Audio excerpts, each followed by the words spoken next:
नमस्कार दोस्तों, मैं Daljeet Singh DS study room का स्वागत है। आज हम पढ़ने वाले हैं मानव रोग लक्षण एवं उसके उपचार।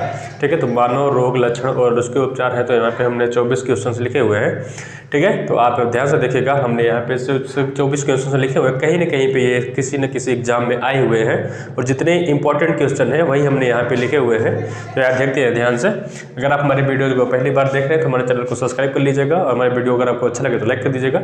ठीक है, पहले क्वेश्चन है, ट्रिपल वैक्सीन टीका नवजात शिशु को किस रोग के खिलाफ प्रतिरोधक क्षमता प्रदान करती है? तो काली खांसी, टेटनस और डिप्थीरिया के कारण क्या होती है? यहाँ पे ट्रिपल वैक्सीन है जो हमारी लगती है बच्चों को, छोटे छोटे बच्चों को जो लगती है। तो पहले इसके लिए काली खांसी के लिए, टिटनेस के लिए और डिप्थीरिया के लिए। ठीक है, तो यहाँ पे ट्रिपल वैक्सीन इसके लिए यूज होती है। दूसरा क्वेश्चन है, काली खांसी को क्या कहा जाता है? पेर्टुसिस। क्या कहते हैं? पेर्टुसिस कहते हैं काली खांसी को। ठीक है, तीसरा क्वेश्चन है, कौन सा रोग ट्रिपल एंटीजन द्वारा प्रतिरक्षित नहीं है? आंत्रज्वर। जो आंत्रज्वर होती है वो ट्रिपल वैक्सीन या एंटीजन के द्वारा यह प्रतिरक्षित नहीं होती है, मतलब सुरक्षा प्रदान नहीं कर सकता है। आंत्रज्वर जिसे कहते हैं टाइफाइड। ठीक है, क्वेश्चन नंबर 4 है, एप्थेल्मोलॉजिस्ट किसका उपचार करता है? आँखों का। किसका? आँखों का करता है ऑप्थेल्मोलॉजिस्ट किसका? आँखों का उपचार करता है। क्वेश्चन नंबर 5 है, कौन सा बीमारी संक्रामक नहीं है? तो कौन सा बीमारी संक्रामक नहीं है? आंत्रज्वर हमारा कैसे संक्रामित है, गठिया संक्रामित नहीं है और खसरा भी संक्रमित है मतलब काफ़ी संक्रामक होता है। इन्फ्लुएंजा भी संक्रामक रोग होता है। ठीक है, तो केवल गठिया ज्वर का होगा, संक्रामक रोग नहीं होगा।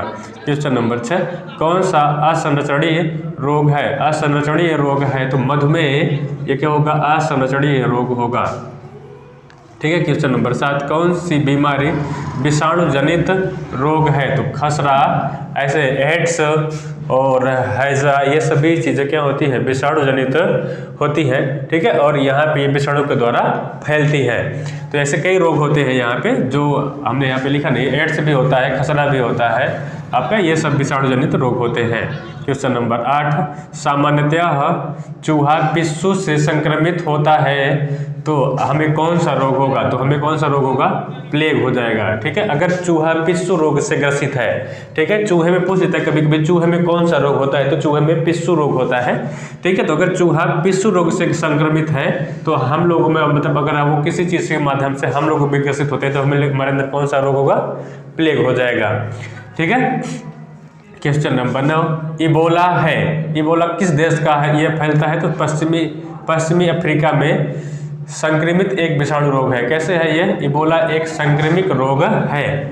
ठीक है, तो यहाँ पे ऐसे संक्रमित रोग में यहाँ पे भी लिख सकते हैं कि कैसे है विषाणु रोग में, यहाँ पे इबोला भी होता है। ठीक है, क्वेश्चन नंबर 10,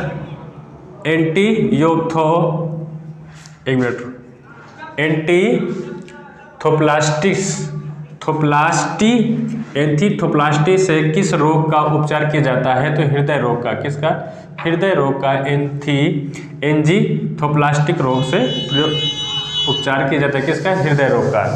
ठीक है, क्वेश्चन नंबर 11, मिठाई पर बैठी मधुमक्खियों या मधुमक्खी दूर भगा कर क्या हो? मिठाई खा लिया जाए तो हमें कौन सा रोग होगा? मधुमक्खी पे, मतलब मिठाई पे कोई मधुमक्खी बैठी हो और उससे हम क्या करें? दूर भगा दें, या कोई मक्खी बैठी हो तो उसे हम दूर भगा करके उस मिठाई को हम खा लें तो हमारे अंदर कौन सा रोग होगा?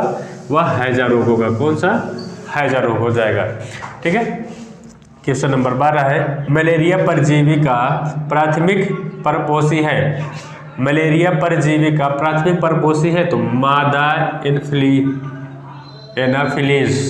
कौन सा होगा? मादा एनाफिलीज होगा जो मलेरिया परजीवी का प्रभावित परपोषी रोग होता है, मादा एनाफिलीज होगा। ठीक है। क्वेश्चन नंबर 13, कौन सी बीमारी मच्छरों द्वारा फैलती है? तो मलेरिया जो बीमारी होती है वो मच्छरों के द्वारा फैलती है। ठीक है। क्वेश्चन नंबर 14 है, एड्स का विषाणु शरीर में किसको नष्ट करता है? जो एड्स बीमारी होती है वो हमारी प्रतिरक्षा तंत्र को ही क्या कर देता है? नष्ट कर देता है। जो मच्छर के अंदर रोग प्रतिरोधक क्षमताएं जो प्रदान करती है उसे क्या कर देगा? खत्म कर देगा। और जैसे ही खत्म हो जाएगा तो हमारे शरीर में क्या होगी? कमजोरी आना शुरू हो जाएगी, और कमजोरी होते हुए हमारे शरीर में क्या हो जाएगा? धीरे धीरे हमारे शरीर में क्या होगा? रोग ग्रसित होना शुरू हो जाएगा। रोग ग्रसित हो जाएगा तो हमारे शरीर किसी रोग से लड़ नहीं पाएगा और हम क्या हो जाएंगे? हमारी डेथ हो जाती है। ठीक है। क्वेश्चन नंबर 15, एक यौन संचारित बीमारी है। तो एक यौन संचारित बीमारी है, कौन सी होती है? एड्स, जो यौन के माध्यम मतलब सेक्स के माध्यम से होता है। क्वेश्चन नंबर 16 है, पीलिया किससे संबंधित रोग है? तो पीलिया यकृत से संबंधित क्या है? रोग है। किससे? पीलिया किससे संबंधित रोग है? तो यकृत पीलिया रोग से संबंधित होता है। क्वेश्चन नंबर 17, रक्त में यूरिक अम्ल की अधिकता का मतलब है गठिया रोग होना। गठिया रोग कब होता है? जब हमारे रक्त में क्या हो जाए? यूरिक अम्ल की मात्रा बढ़ जाती है तो हमें गठिया रोग होना शुरू हो जाता है। मतलब जहाँ जहाँ पे हमारे जैसे हाथों में गठिया रोग हो जाता है तो जहाँ पे मुड़ता है तो वहाँ पे हमारा क्या होता है? दर्द होने शुरू हो जाता है। तो उससे क्या कहते हैं? गठिया रोग। ठीक है। मनुष्यों में रोग संचारित करने वाले कीटों को क्या कहते हैं? तो मनुष्यों में कीट संचारित करने वाले रोगों को रोगाणुवाहक कहते हैं। क्या कहते हैं? रोगाणुवाहक। मनुष्य में रोग संचारित करने वाले कीटों को क्या कहते हैं? तो रोगाणुवाहक कहते हैं। क्वेश्चन नंबर 19, कौन सा खाद्य जनित रोग नहीं है? तो इन्फ्लुएंजा जो है खाद्य जनित रोग नहीं है। कौन सा? इन्फ्लुएंजा। ठीक है। क्वेश्चन नंबर 20, मधुमेह सामान्यतः किसका परिमाण है? तो कम इंसुलिन स्राव का। मधुमेह किसका है? कम इंसुलिन स्राव का कमी के कारण यह होता है, ये फैलता है। तो मधुमेह सामान्यतः किसका परिमाण है? कम इंसुलिन स्राव का। ठीक है। क्वेश्चन नंबर 21 है, जल में भय किस रोग का लक्षण है? तो जल से भय कब लगता है? जब जल के पास हम जाते हैं तो हमें डरने लगने लगता है। या फिर कुत्तों के पास, देखिए कुत्तों में क्या होता है? यहाँ पे ये रोग हो जाता है जिसे हम कहते हैं रेबीज। ठीक है। जब ये रेबीज होता है तो मतलब अगर रेबीज हो जाएगा तो जो कोई भी जानवर होगा तो उसको पानी के पास जाएगा, किसके? जल के पास जाएगा तो उसे क्या लगेगा? डर लगेगा। ठीक है। जिसे हम भय कहते हैं। ठीक है। तो रेबीज होता है, इसका आंसर क्या हो जाएगा? रेबीज। क्वेश्चन नंबर 22, बच्चों में प्रोटीन की कमी से होने वाली बीमारी को क्या कहा जाता है? तो क्वाशियोर्कस क्या होगा? क्वाशियोर्कस हो जाएगा। क्वाशियोर्कस हो जाएगा, ये रोग हो जाता है। ठीक है। क्वेश्चन नंबर 23, किसकी न्यूनता के कारण रक्ताल्पता रोग होता है? तो फोलिक अम्ल के कारण। फोलिक अम्ल, विटामिन B12 और लोहे की कमी के कारण क्या हो जाता है? हमारे शरीर के अंदर रक्ताल्पता रोग हो जाता है। जो रक्ताल्पता रोग किसके कारण? फोलिक अम्ल के कारण, विटामिन B12 के कारण और लोहे की कमी हो जाए, हमारे शरीर के अंदर आयरन की कमी हो जाए तो हमें रक्ताल्पता रोग हो जाता है। ठीक है।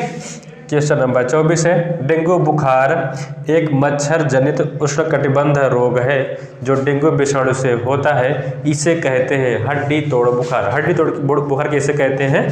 हम लोग डेंगू बुखार को कहते हैं। जब डेंगू बुखार हो जाता है तो उसे क्या कहते हैं? हड्डी तोड़ बुखार। ठीक है। तो ये हमारा लास्ट क्वेश्चन है, तो आप ध्यान से देखे होंगे और आपको समझ में भी आया होगा। अगर किसी प्रकार की प्रॉब्लम्स हो रही है तो आप कमेंट बॉक्स में कमेंट करके हमें बता सकते हैं। और आप हमारे चैनल को सब्सक्राइब नहीं करें तो सब्सक्राइब कर लीजिए और बेल आइकन जरूर दबाइए, तो आपके पास नोटिफिकेशन सबसे पहले पहुंचता रहे। आज के लिए बस इतना है। धन्यवाद।